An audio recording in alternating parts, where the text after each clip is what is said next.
Progress को check कर सकते हैं कि आप अपने गोल के कितने करीब हो। इसके अलावा आप अपने थॉट्स भी ऑर्गेनाइज कर सकते हैं, यानी अल्टीमेटली एक डायरी या जर्नल रखने से आपको बेहतर डिसीजन लेने में हेल्प मिलती है। Money rules. अब डेरियस ने कुछ प्रिंसिपल और प्रैक्टिकल मनी रूल्स भी बताए हैं। सबसे पहला रूल, जिस चीज की जरूरत नहीं है उसे मत खरीदो। सेकंड, अपनी मंथली इनकम से 10% सेव करो। थर्ड, कर्ज से दूर रहो। फोर्थ, किसी ऐसी चीज में इन्वेस्ट करो जो अच्छा रिटर्न दे। फिफ्थ, ये सिर्फ पैसा ही तो है, इसीलिए कंजूस मक्खी छूस मत बनो। ये रूल्स डेरियस की हेल्प करते हैं क्योंकि वो पैसों के बारे में ज्यादा चिंता नहीं करते। उनके सेविंग अकाउंट में इतना पैसा है कि वो 6 महीने आराम से निकाल सकते हैं और इतना टाइम उनके लिए बहुत है अपना नेक्स्ट स्टेप डिसाइड करने के लिए। इन 5 रूल्स के साथ एक ही शर्त है कि आपको अपनी स्किल्स में इन्वेस्ट करना ही चाहिए। इन्वेस्टिंग सिर्फ स्टॉक्स या रियल एस्टेट से नहीं जुड़ा है, बल्कि इसमें बुक्स पढ़ना, सेमिनार अटेंड करना और अपनी स्किल्स अपग्रेड करने के लिए टूल्स खरीदना भी शामिल है। जैसे एग्जाम्पल के लिए आप नए लैपटॉप में इन्वेस्ट करते हैं क्योंकि इसे आप पैसा कमाने के लिए यूज करेंगे। आपको हर साल लेटेस्ट आईफोन या लग्जरी आइटम जैसे बैग, शूज या कपड़े लेने की जरूरत नहीं है। आपको मटेरियल चीजों के लिए अपनी इच्छा को रोकना होगा और खुद को डिसिप्लिन करने के लिए ट्रेन करना होगा।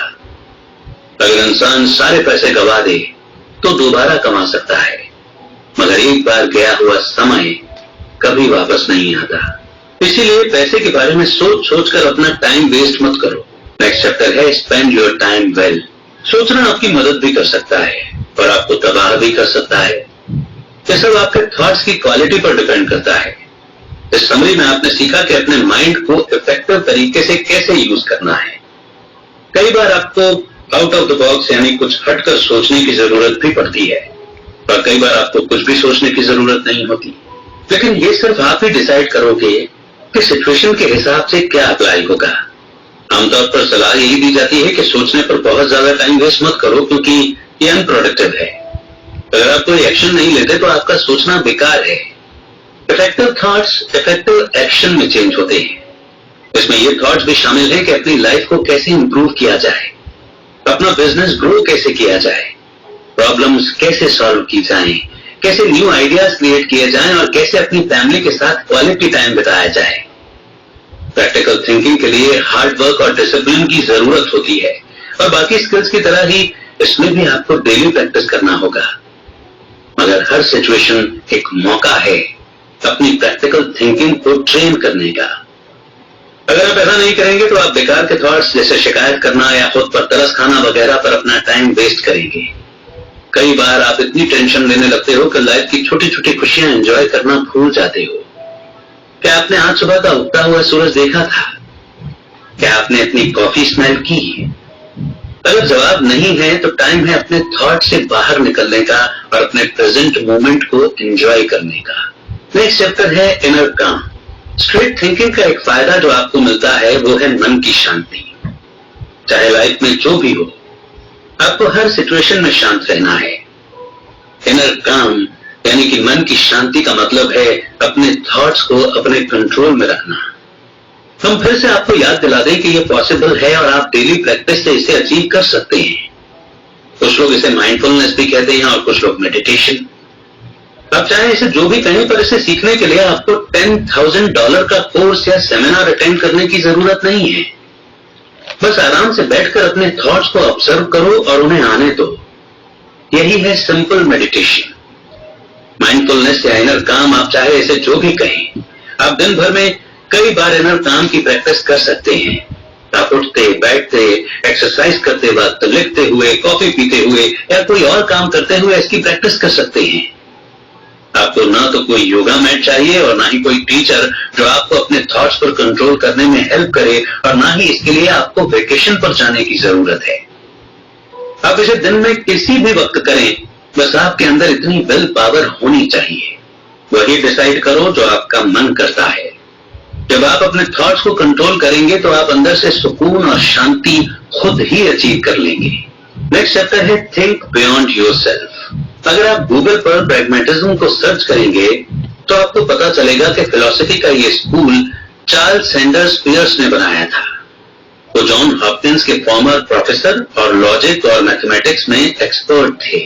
मगर अगर आप इसकी ओर गहराई से छानबीन करेंगे तो आपको पता चलेगा कि विलियम जेम्स ने 1898 में पियर्स को प्रैग्मेटिज्म का फाउंडर अनाउंस किया था। विलियम जेम्स पियर्स को तब से जानते थे जब से वो दोनों हार्वर्ड में स्टूडेंट थे।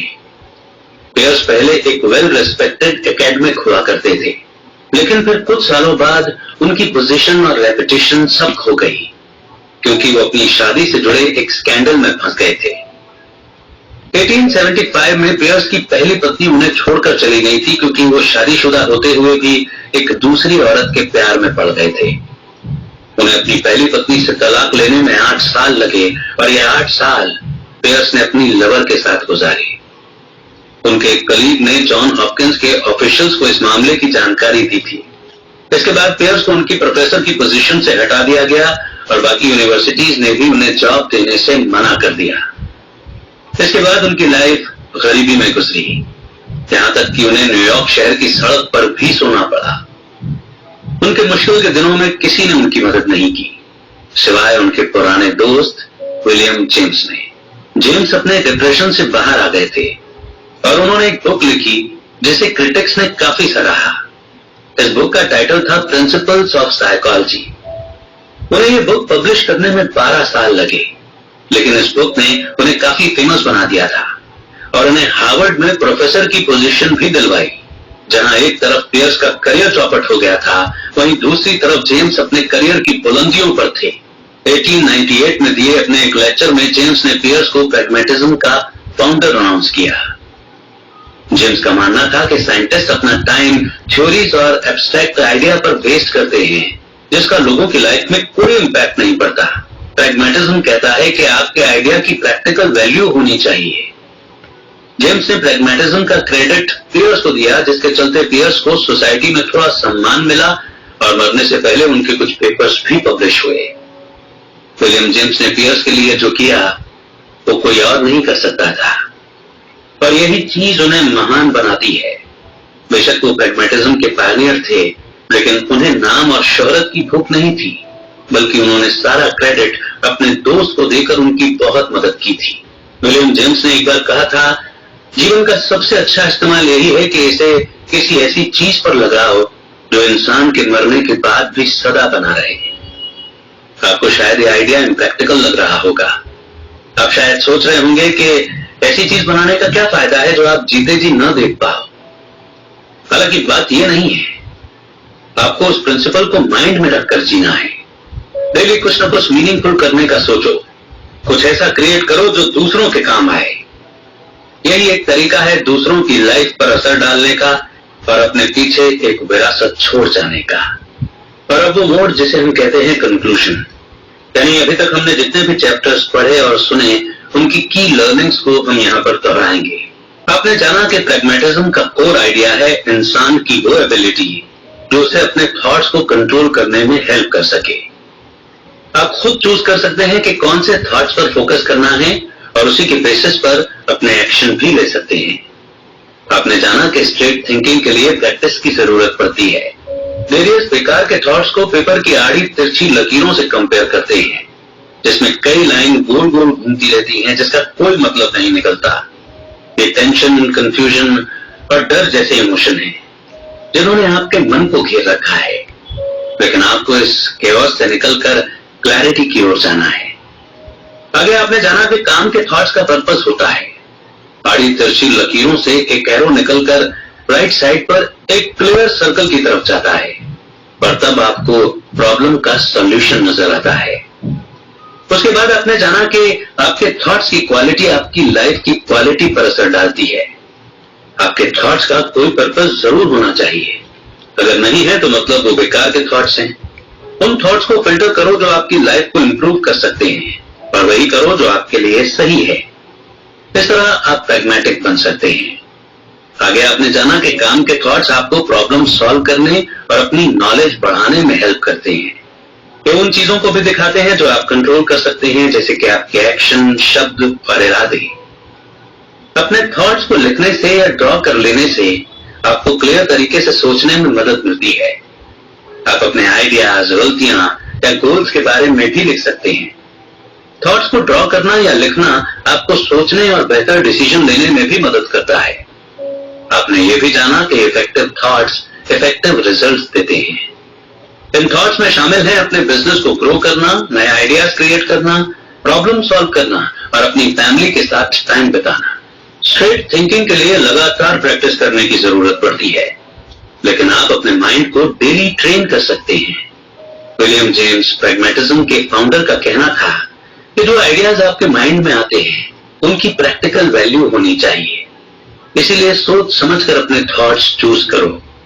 याद रहे, आपके थॉट्स काम के और इफेक्टिव हों। उनका कुछ पर्पस होना चाहिए और वो उन चीजों के बारे में होने चाहिए जो आप कंट्रोल कर सकते हैं। अपने करियर, रिलेशनशिप और लाइफ को इंप्रूव करने के लिए डेली स्ट्रेट थिंकिंग की प्रैक्टिस कीजिए।